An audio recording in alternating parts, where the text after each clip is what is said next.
عزیزان گرامی، جس طرح اللہ رب العالمین نے کوئی بھی چیز بے فائدہ پیدا نہیں کی، ہر چیز کا فائدہ ہے، ہر چیز کا مقصد ہے۔ بغیر مقصد کے، بغیر فائدے کے اللہ رب العالمین نے کوئی بھی چیز پیدا نہیں کی۔ اسی طرح اللہ کے نبی صلی اللہ علیہ وسلم نے جو کچھ بھی بیان کیا ہے وہ بغیر مقصد کے بیان نہیں کیا۔ انسانیت کی بھلائی میں اللہ نے جو چاہا وہ بنا دیا، اور مسلمانوں کی بھلائی میں اللہ کے نبی صلی اللہ علیہ وسلم نے ہر وہ فرمان ہمیں دے دیا کہ جس سے مسلمان کامیاب ہو جائے۔ رسول اللہ صلی اللہ علیہ وسلم کی ہر بات میں حکمت ہے، ہر بات میں دانائی ہے، ہر بات میں سمجھداری ہے،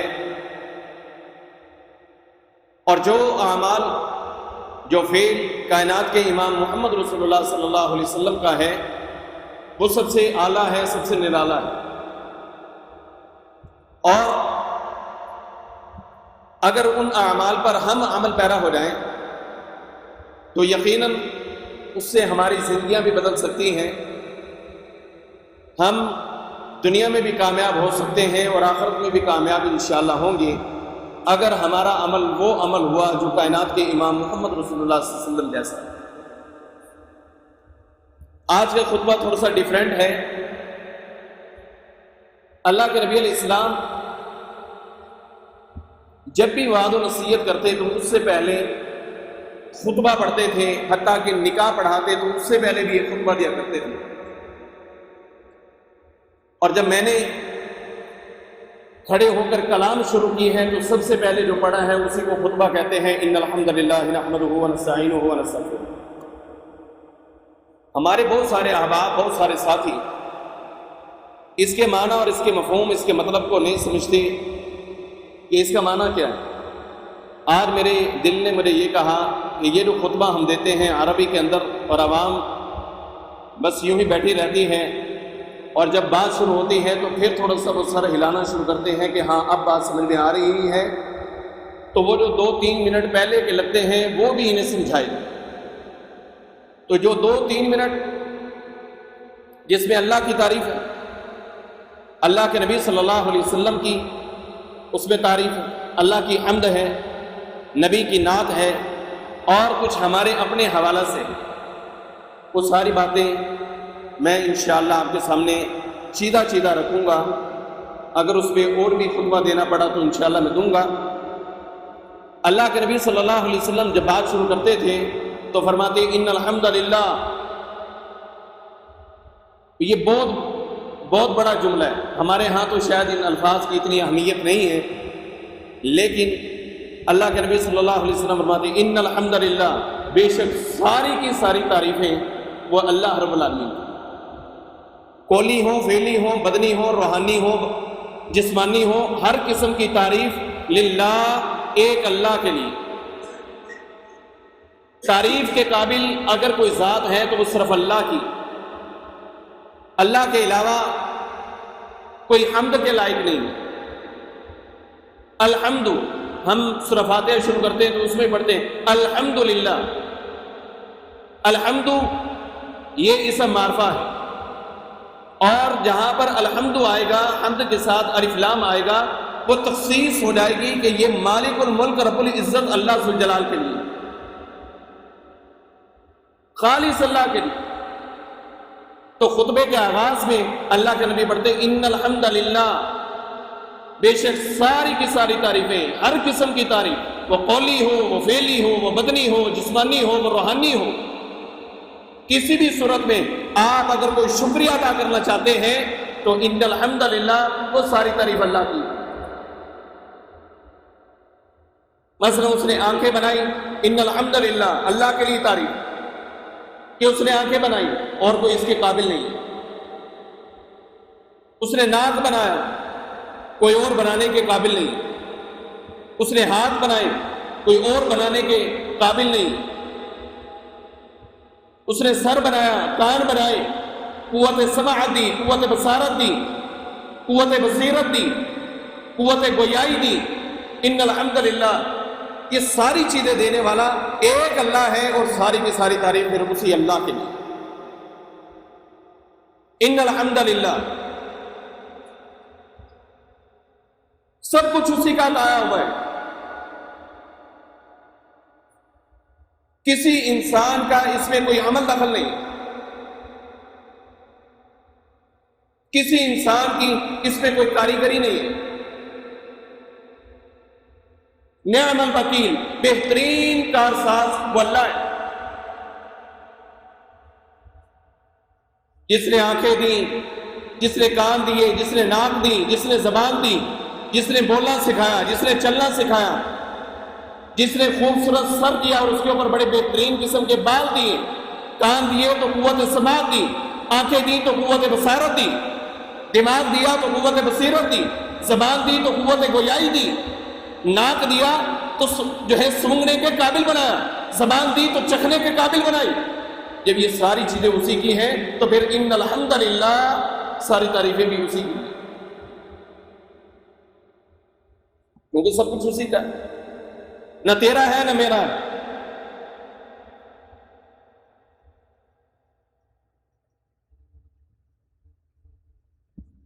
ہم تو پانی کا بلبلا ہے بھائی، پانی کا بلبلا، وہ جھپڑ سے یوں پھولتا تو ہے لیکن جھپڑ سے ہی غائب بھی ہو جاتا ہے۔ ہماری کیا ہے؟ کسی انسان کی اس میں کیا ہوگا؟ اللہ کا دیا ہوا ہے، سب کچھ اللہ کا دیا ہوا ہے، ہاتھ پاؤں سب کچھ میرے مالک ذوالجلال نے دیے۔ تو ساری تعریفیں اس لیے اللہ کے نبی علیہ السلام ہر خطبے، ہر تقریر سے پہلے، ہر بات سے پہلے ایک خطبہ دیتے، اور خطبے میں ان الحمدللہ، تاکہ عوام کو پتہ چلے کہ تعریف کرنی ہے تو صرف رب ذوالجلال کی کرنی، کسی اور کی نہیں کرنی۔ اللہ ذوالجلال کی تعریف کرتے۔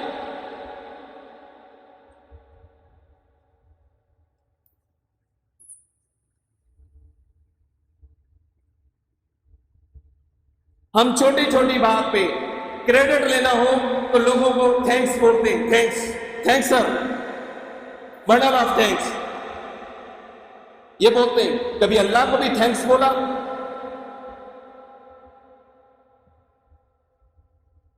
اللہ کو بھی کبھی تھینکس بولا؟ نہیں بولا۔ کیسے؟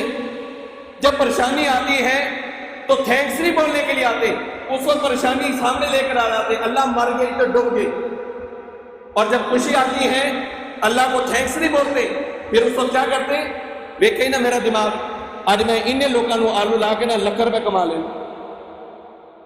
اللہ کو تھینکس نہیں بولا، لوگوں کو تھینکس بول رہے۔ ڈاکٹر ہمارے مرنے والے بچے کو جو بالکل مرنے کے قریب ہے، اگر وہ کوئی ایسی دوائی دے، حالانکہ شفا اس میں اللہ نے ڈالی ہے، بچہ تھوڑا سا ریلیکس ہوتا ہے نا تو ہم فوری ڈاکٹر کو بنڈل آف تھینکس، سر جی کو ہورشا بھی لے لو۔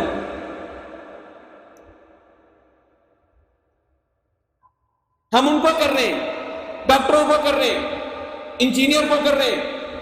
جج جو ہے وہ ہمیں ریلیکس کر دیتا ہے، ہم تھوڑا فیل کرتے ہیں کہ یار میں حق پہ تھا، جو ہے وہ جج صاحب نے کوئی میری سائڈ لے کر میری بات حق کی بات کی تو فوری میں پیچھے جاتا ہوں، میرا بس نہیں چلتا، میں ہاتھ پکڑ لوں گا جج صاحب کا اور اسے بوسہ دوں اور گھر سے سامان اٹھا کے لاؤں اور انعامات دے دوں۔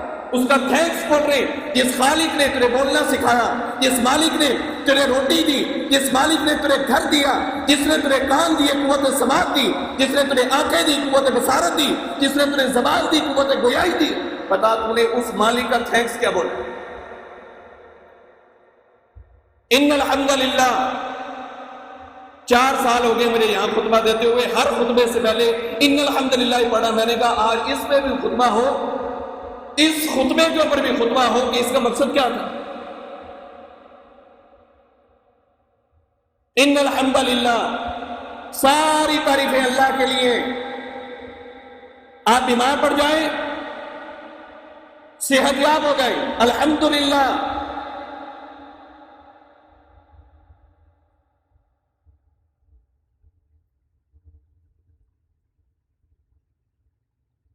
اللہ تعالیٰ فرشتوں سے پوچھتا ہے کہ بتاؤ تم نے فلاں بچے کی روح کو قبض کیا، اس کا باپ کیا کہہ رہا تھا؟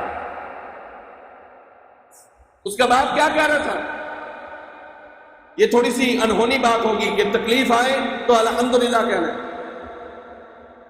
ہم الحمدللہ کو سمجھتے ہیں کہ تکلیف آئی ویلکم کر رہے ہیں، ماشاءاللہ آ جا۔ الحمدللہ کا معنی ویلکم نہیں ہے۔ کوئی بندہ مریض ہے، مثلا میں مریض ہوں، اب کوئی مجھ سے پوچھے کہ آپ کی مرض کیسی ہے، میں کہوں الحمدللہ، تو وہ کہے گا بڑا بے وقوف بندہ بھائی، کیونکہ ہم نے اس کا معنی ہی غلط لے لی۔ الحمدللہ کا معنی یہ نہیں ہے کہ اللہ کا شکر ہے کہ میں بیمار ہو گیا، نہیں، اس کا مطلب یہ نہیں ہے۔ اللہ فرشتے سے کہتے ہیں کہ تو نے اس بچے کی روح کو نکالا، اس کے باپ کی کیفیت کو بتلا کہ وہ کیا کہہ رہا تھا۔ فرشتہ کہتا ہے اللہ وہ کہہ رہا تھا الحمدللہ انا للہ و انا الیہ راجعون۔ حدیث میں ذکر ہے۔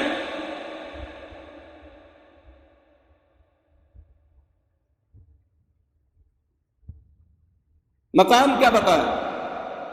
کہا کہ اس بندے نے صبر کیا، تو اس کی محبوب چیز کو نکال کر لے کر آیا۔ محبوب چیز، بچہ جتنا محبوب ہے نا، اس کا اندازہ وہ حدیث حسن و حسین سے لگایا جا سکتا ہے کہ اللہ کے نبی خطبہ دے رہے، حسن و حسین چلتے ہوئے آ رہے اور لڑکھڑا رہے اور گر رہے اور اٹھ رہے اور اللہ کے نبی کی طرف آ رہے، اللہ کے نبی خطبہ ہی چھوڑ دیا۔ بچے کتنے محبوب ہیں، دل کو کتنے لگتے ہیں، دل میں کتنا پیار ہوتا ہے۔ فرشتے ملک الموت تو بچے کی روح کو لے کر آیا ہے، بتلا میرا بندہ کیا کہہ رہا تھا؟ اللہ وہ کہہ رہا تھا الحمدللہ انا للہ و انا الیہ راجعون، ان للہ ما اخذ وله ما اعطى وكل شيء عنده باجل مسمى۔ اللہ وہ تو یہ کہہ رہا ہے۔ اللہ تعالیٰ کیا کہتا ہے کہ اس بندے کا اجر کیا ہے؟ اس بندے کا اجر، اللہ اکبر، اس بندے کا اجر یہ ہے کہ جب یہ قیامت کے دن فیصلہ ہو کہ جنت میں جانے، فرمایا کہ یہ جنت کے دروازے پر جائے گا، جس بچے کی روح کو تم نکال کر لایا تھا، بچہ ابھی بچہ تھا، بچپن میں تھا، چھوٹا تھا، یہ بچہ دروازے کے اوپر کھڑا ہوگا اور اپنے باپ کا استقبال کرے گا، ہاتھ پکڑ کے لے کے جائے گا۔ جس بچے کی وفات پہ اس نے الحمدللہ کہا ہے۔ اور اللہ کے نبی علیہ السلام کے سامنے ایک اور واقعہ ہوا۔ آپ نے دیکھا کہ ایک باپ اپنے بچے کو بے انتہا پیار کرتا، بے انتہا پیار۔ اللہ کے نبی نے فرمایا کہ یار تو اتنا بہت پیار کر رہا ہے؟ جی اللہ کے نبی میں تو بہت پیار کر رہا ہوں۔ اچھا، پھر آپ علیہ السلام نے دیکھا کہ وہ نماز پہ نہیں آتا۔ وہ صحابہ کدھر گیا؟ وہ نمازی تھا، وہ نماز پہ نہیں آیا، بچوں کو بڑا پیار کر رہا تھا، آتا نہیں ہے۔ صحابہ نے کہا اللہ کے نبی پتہ تو ہمیں بھی نہیں ہے، ہم ذرا ڈھونڈ کے لاتے ہیں، وہ پتہ کرتے ہیں، تلاش کرتے ہیں کہ وہ کہاں گیا۔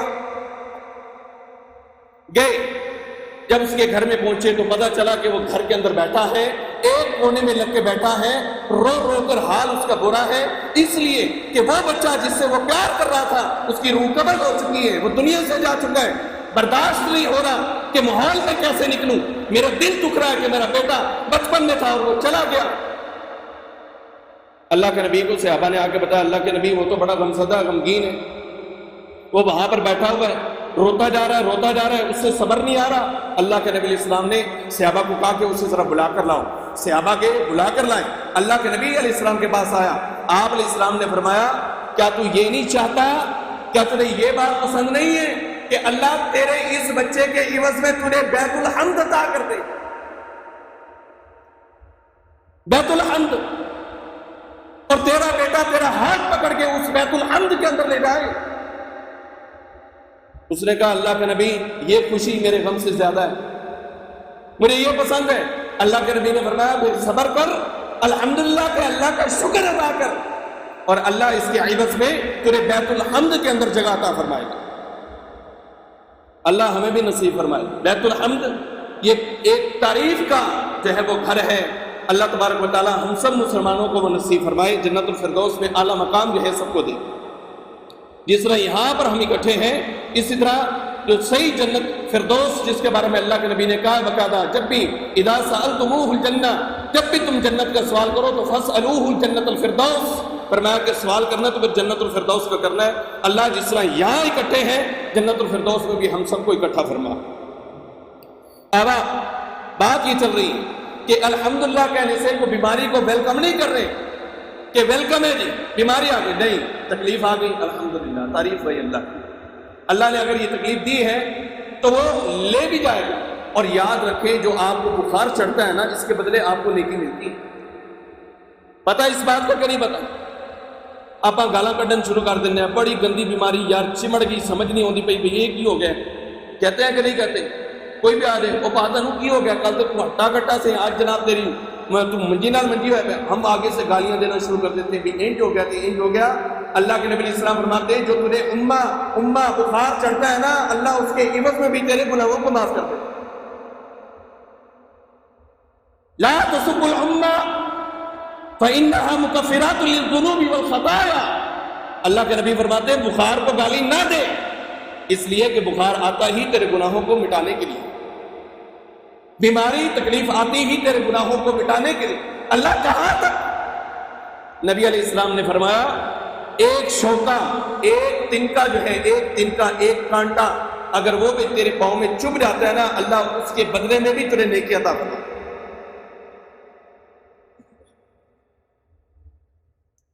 نیکی عطا فرماتا ہے۔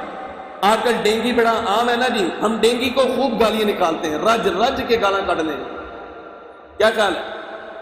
ڈینگی، کرونا، ٹائیفائڈ، ملیریا، رج رج کے گالاں، کیونکہ بندہ ذرا ہلن جوگا نہیں نہ ہوتا تو وہ پھر پیا۔ حالانکہ اس کیفیت میں ہمیں ایک دعا اللہ کے نبی علیہ السلام نے ہمیں سکھائی ہے، وہ ہمیں پڑھنی چاہیے۔ اب اس طرف تو چونکہ ہمارا دھیان نہیں ہوگا، کیونکہ بیمار پہ ابھی بندہ موبائل سے چلا سکتا ہے پر زبان دعا واسطے نہیں ہلا سکتا۔ موبائل چلائے گا، رات کو بھی چلا رہا ہوگا اور نیند آ رہی ہوگی، اور پاکستانیوں کا موبائل اس وقت چھوٹتا ہے جب یوں چلاتے چلاتے منہ کے اوپر آگے گرتا ہے، پھر وہ دیکھتا ہے وہ تو سو گیا اور موبائل وہیں وہ چلتا رہا، اور پوری رات کو یوٹیوب تھا یا فیس بک تھی وہ چل رہا ہے، نیٹ بھی چل رہا ہے۔ صبح جب اٹھا دماغ خراب ہے، دماغ پھٹ رہا ہے، بڑی کشمکش کا عالم ہے، بڑی جناب شدت ہے، بیوی کو گالیاں، بچوں کو گالیاں، تیاری نہیں ہوئی، یہ نہیں ہوئی، وہ اسی لیے نہیں ہوئی بھائی تو نے اللہ کے نبی کی سنت پر عمل ہی نہیں کیا، سوتے ہوئے تو نے اللہم بسم کا متباہیہ ہی نہیں پڑھا، آیت الکرسی نہیں پڑھی۔ جب تو نے یہ نہیں پڑھا تو نے آرام کہاں سے آئی؟ تو تے فیس بک تے بیبیاں نو ویکھی جاندا سی، ویندے ویندے جناب اکھ لگ گئی، موبائل منہ پر لگا۔ تو جب بندہ بیمار ہو جائے تو بیماری کی حالت میں ایک دعا پڑھنی چاہیے۔ اس طرح اللہ کے نبی علیہ السلام ایک صحابی کا پتہ چلا کہ وہ جناب مسلمان صحابی بیمار ہے، چارپائی کے ساتھ چارپائی ہوا پڑا ہے، بہت زیادہ جناب اس کی حالت جو ہے وہ غیر ہو چکی ہے۔ اللہ کے نبی علیہ السلام اس کا پتہ کرنے کے لیے چلے گئے، اس کے گھر میں جب تشریف لے گئے تو آپ علیہ السلام نے غور کیا کہ یہ کچھ پڑھتا ہے، یہ کچھ کہتا ہے۔ اللہ کے نبی اس کے قریب ہوئے کہ یہ کیا کہتے ہیں؟ بیماری ہے نا، بیماری میں انسان کو پتہ نہیں چلتا، اسی لیے عیادت المریض بھی ضروری ہے۔ مریضوں کی عیادت کرنا یہ حق ہے کہ بندہ جائے اور جا کر مریض کی عیادت کرے، اگر وہ کوئی غلط کلمات کہہ رہے ہیں تو اس کی اصلاح ہو سکے۔ نبی علیہ السلام گئے تو نبی علیہ السلام نے دیکھا کہ یہ کچھ اپنے منہ میں کہتا ہے۔ آپ علیہ السلام کان لگایا، غور کیا یہ کیا کہتا ہے، وہ کیا کہتا تھا؟ اللہ جڑا بدلہ لینا ہی نا ایتھے لے لے، جڑا بدلہ لینا ہے نا ایتھے لے لے، قیامت والے دن میں دے نہیں سکتا، بس تو ایتھے ہی بدلہ لے لے۔ اللہ کے نبی علیہ السلام نے جب یہ سنا، آپ علیہ السلام فرماتے ہیں کہ لا تقل ہاکذا، اور بھائی اس طرح نہ کہ اللہ کی پکڑ اگر دنیا میں بھی آ جائے تو کوئی بندہ اس کا بدلہ نہیں دے سکتا، بلکہ اس کی جگہ پہ یہ کہ ربنا آتنا فی الدنیا حسنہ وفی الآخرۃ حسنہ وقنا عذاب النار۔ نبی علیہ السلام نے اس کو جب یہ دعا سکھلائی نا، اس نے یہ پڑھنی کی اور وہ ٹھیک ہو گیا، کیونکہ عذاب کو تو وہ خود دعوت دے رہے ہیں نا کہ اللہ جیڑا بدلہ لینے ایتھے ہی لے لا، دنیا سے لے لا، میں نہیں دے سکتا، یہ کلمہ غلط ہے۔ بندے کہتے ہیں یہاں پر ہی پورا ہو جاؤں، نہیں بھائی، اللہ قیامت کے عذاب سے بھی بچائے اور دنیا کی رسوائی سے بھی بچائے، من خزی الدنیا وعذاب الآخرہ۔ اللہ کے نبی کی دعا نہیں ہے کہ دنیا کی رسوائی سے بھی اللہ ہمیں بچا اور آخرت کے عذاب سے بھی بچا۔ قیامت کی عیاشی مانگے، عیاشی کہ قیامت والے دن عیاشی ہونی چاہیے، کوئی سوال اللہ نہ ہو، ہم سوال کا جواب نہیں دے سکتے، بغیر حساب کے بھیج دینا، یہ عیاشی۔ اور دنیا میں سکون کی زندگی اللہ سے مانگے، آرام کی نہیں، آرام کی نہیں، کیونکہ آرام دینا کوئی بعید نہیں ہے۔ اللہ مال و دولت دے دے گا، آپ آرام لے لیں گے۔ میرا گزارا مہران میں نہیں ہوتا، میں کوئی لگژری گاڑی لے لوں گا، آرام۔ مالک آگے کوئی مشکل نہیں، آرام کا سوال نہ کریں، سکون کا کریں۔ اللہ تو سکون عطا فرمائے۔ سکون جتنی بڑی نعمت ہے، آرام تو آرام کے بارے میں پوچھا جائے گا۔ آرام کے بارے میں کیا ہے؟ پوچھا جائے گا، سوال ہوگا۔ آرام کیا ہے؟ مکان ہے، پوچھا جائے گا۔ آرام پیسہ ہے، پوچھا جائے گا۔ آرام تکیہ ہے، پوچھا جائے گا۔ آرام جو ہے بلڈنگ، بنگلہ، مکان ہے، پوچھا جائے گا۔ لیکن جب تو سکون مانگے گا تو اللہ بھلے تجھے بلڈنگ، مکان، اچھی گاڑی، یہ مادی چیزیں نہ دے، لیکن تیرے دل کو اتنا اطمینان دے گا۔ اور قیامت کے دن جب فیصلہ ہوگا، آرام لینے والے سارے کے سارے ابھی حساب اور کتاب دے رہے ہوں گے۔ اللہ کے نبی نے فرمایا کہ غریب 40 سال پہلے جنت میں چلا جائے گا، اس لیے کہ سکون اس کے پاس تھا، آرام تیرے پاس تھا۔ اس نے آرام نہیں مانگا، اس نے سکون مانگا۔ اللہ مجھے سکون دے۔ اور جو سکون مانگتا ہے نا، اللہ پھر ان کو اس کی زبان کے اوپر اپنا ذکر چالو کروا دے کہ اس نے سکون مانگا ہے، اس نے آرام نہیں۔ اللہ سے سکون مانگیے۔ لاکھوں پتی لوگ ہیں، ڈیلی لاکھوں روپے کماتے ہیں، لیکن دماغ خراب ہے، راتوں کو اللہ کی قسم نیند نہیں آتی۔ وہ قاسم علی شاہ کو میں سن رہا تھا، اور سر عاطف کی یہ بات ہے۔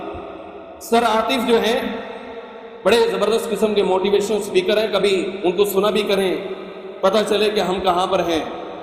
سر عاطف کی بات میں سن رہا تھا، اور انہوں نے ایک گولی بتائی، میرے ذہن میں وہ گولی کا نام نہیں ہے۔ وہ کہہ رہے ہیں کہ مسلمان اور گولی، ان دونوں کا آپس میں کوئی تعلق نہیں،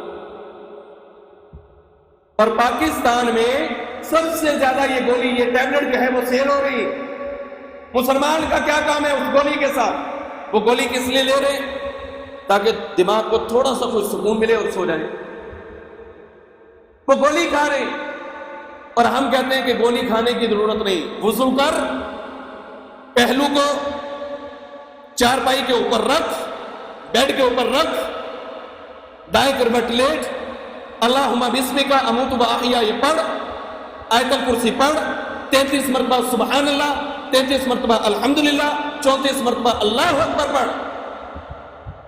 جتنے بجے مردی تو سوئے گا، فجر سے پہلے بھی اللہ تجھے اٹھائے گا، تیری نیند بھی پوری ہوگی، تیرے سکون بھی ہوگا، امن بھی ہوگا، اطمینان بھی ہوگا۔ اور جس آرام کو تو چلو چاہتا ہے نا، اللہ تجھے وہ بھی دے، وہ آرام بھی دے۔ لیکن اصل چیز سکون ہے۔ اب آپ اللہ سے سکون کے طلبگار بنیے۔ تو بات جو میں کرنا چاہ رہا ہوں وہ یہ ہے کہ ہم بیماری کے آنے کے اوپر کبھی الحمدللہ نہیں کہتے، اس لیے کہ ہم سمجھتے ہیں کہ نہیں یہ تو الحمدللہ غلط ہے، یہ بیماری کو ویلکم کرنا نہیں، بیماری کو ویلکم نہیں۔ تکلیف آتی ہے الحمدللہ، خوشی آتی ہے الحمدللہ، خوشی ہے الحمدللہ، سبحان اللہ، اللہ اکبر۔ جب اللہ کے نبی خود کہے خیر الکلام الاللہ اربع، بہترین کلام اللہ کے ہاں 4 کلمات کے اوپر مشتمل ہے، سبحان اللہ والحمدللہ، لا الہ الا اللہ واللہ اکبر، اور سب میں اللہ کی تعریف۔ تو بات جہاں سے میں نے شروع کی ہے کہ ان الحمدللہ، ساری تعریفیں اللہ کے لیے، تو ہم اپنی مشکلات میں آ کر الحمدللہ اللہ کی تعریف نہیں کرتے، حالانکہ جب مشکل میں پھنسے ہیں اس وقت بھی اللہ کو یاد کریں اور اس کی تعریف کریں، تو میرا مالک کبھی آپ کو بھولے گا نہیں۔ حدیث قدسی ہے، اللہ کے نبی علیہ السلام فرماتے ہیں کہ اللہ تعالیٰ فرماتا ہے تعرف لی الرخاء یعرفک فی الشدہ، تعرف لی الرخاء یعرفک فی الشدہ۔ جب ہمارے اوپر آسانی آتی ہے نا تو ہم کہتے ہیں کہ یہ میرے دماغ کی کارستانی ہے کہ میں نے اتنے لوگوں کو الو لگایا، آلو لگایا اور اتنا کمایا۔ اللہ کہتا نہیں، تعرف لی الرخاء پیسہ آئے، اولاد آئے، مال آئے، دولت آئے، گاڑی آئے، بنگلہ آئے، مالدار ہو جائے، عزت شہرت مل جائے، جب اس خوشی کو تو پہنچ جائے تو تعارف للرخاء، جب حالات بڑے زبردست ہونا، تیرے بالکل عین مطابق ہو تو بڑا خوشگوار ہوتا ہے. واہ جی واہ کیا بات ہے. بیگم کو کہہ رہا ہوتا ہے کہ آج تو جناب بڑی دیہڑی لگی، آج تو جناب اتنے پیسے کمائے، ہم نے اچیومنٹ تھی ہماری مکان بنانے کی بنا لیا، گاڑی لینے کی لے لی، بچے پڑھانے کی پڑھ گئے. جب یہ تیری کیفیت ہو نا، اللہ تعالیٰ کہتا ہے اس وقت میں تو اگر مجھے یاد کرے گا نا کہ عارف کا فی شدہ، جب تم مردہ پہ آئے گا نا وہ تو میں تم یاد کروں. کیا خیال ہے؟ اور ہم تو ماشاءاللہ آسانی میں اللہ کو یاد کرتے ہیں. یہ کیسے ہو سکتا ہے؟ نہیں کرتے. بلکہ ہماری شادیاں دیکھ لیں، جب شادیاں ہوتی ہیں نا ساری اللہ کی بغاوتیں کرتے ہوئے پوری پوری رات ایسے ایسے بم پھوڑتے ہیں کہ دل دے مریض ہوتے مر جائیں. شیطان کو یاد کر رہے ہیں، اسے خوش کر رہے ہیں. کیا ہے بھائی؟ اللہ کہتے ہیں تعرف للرخاء. رخاء کا معنی میں نے آپ کے سامنے رکھ دیا. جب ہر چیز تیرے بالکل عین مطابق چل رہی ہو، کہ اپنی بیوی کو تو کہہ رہے کہ مکان چاہیے تھا مل گیا، اولاد چاہیے تھی مل گئی، بچے پڑھنے چاہیے تھے پڑھ گئے، اچھے اسکول میں پڑھنے چاہیے تھے پڑھ گئے، کالج میں جانے تھے پنجاب میں گئے، یونیورسٹی میں جانے تھے اسلامک میں گئے. جب تو یہ سمجھتا ہے کہ ہر بات میرے ذہن کے مطابق ہو رہی، اللہ اس وقت میں کہہ رہا ہے جب یہ کیفیت ہو اس وقت تو مجھے یاد کرنا. لیکن یا عارف کا فی شدہ، جب تیرا بھائی، تیری بہن، تیری ماں، تیرا باپ، تیرے دوست، تیرے رشتہ دار، اقربا، ہم نوالا، ہم پیالہ جب چھوڑ کے تمہیں چلے جائیں گے، تیرے پاس کوئی آسرا نہیں ہوگا. اللہ کہتا ہے میرا آسرا ہو، اس وقت میرا آسرا تیرے پاس ضرور ہو. صرف اپنی آسانی میں تم نے یاد کرے ایک مرتبہ تو پھر دیکھ تیرے اوپر تنگی نہیں آنے دوں گا. تو کیا خیال ہے؟ اپنی ہر بات میں اللہ کی تعریف ہم نے کرنی ہے کہ نہیں کرنی؟ ہر بات میں. بیماری بھی آ جاتی، الحمدللہ اللہ کی تعریف، اس لیے کہ وہ بیماری جو آئی ہے وہ ہمارے جسم کو ضرور کمزور کر رہی ہے لیکن ہماری روح کو صاف کر رہی ہے.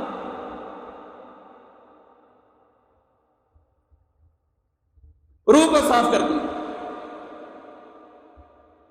جس طرح جسم کے اوپر زنگ لگتا ہے نا، میل چڑھتی، اسی طرح روح کے اوپر بھی میل چڑھتی اور زنگ لگتا ہے. اور کھا کھا کے جو ہم اتنے موٹے ہوئے، اس کا ایک حل ہے اللہ کی عبادت شروع کر دے، سنت کے مطابق کھا، کچھ کھا اور کچھ گنجائش رکھ. جب اس حالت میں آئے گا نا، کوئی ڈاکٹر، کوئی حکیم، کوئی جناب اس طرح کے بندے کے پاس آپ کو جا کے نا ڈائٹنگ پلان نہیں بنانا پڑے گا.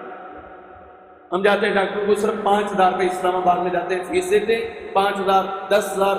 وہ کنسلٹنٹ ہے جناب، وہ ہمیں بتائے گا کہ ہاں جی یہ ڈائٹنگ پلان ہے، اس کے مطابق چلے، آپ کا ویٹ لوز ہونا شروع ہو جائے گا.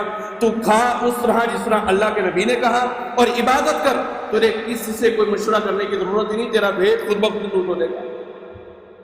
اس لیے کہ تیرے جسم کے اوپر بھی جو زنگ ہے وہ بھی اللہ نے اتارنا ہے اور جو تیرے روح کے اوپر لگا ہوا ہے وہ بھی اللہ نے اتارنا ہے. اور الا بذکر اللہ تطمئن القلوب، یاد رکھیں جو دل کا سکون ملتا ہے وہ اللہ کی یاد میں ملتا ہے، اللہ کے ذکر میں ملتا ہے،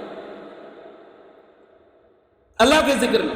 اگر جسم کو درست کرنا ہے سنت کے مطابق کھا، اور اگر اپنی روح کو درست کرنا ہے تو پھر نماز کی پابندی کر، ذکر و اذکار صبح شام ہر چیز اگر تو پڑھے گا، اللہ رب العالمین تیرے لیے آسانیاں فرمائے گا. تیری روح بھی پاک، تیرا جسم بھی پاک. جب یہ دونوں کیفیات اکٹھی ہو گئی تو پھر تو کامیاب ہے انشاءاللہ.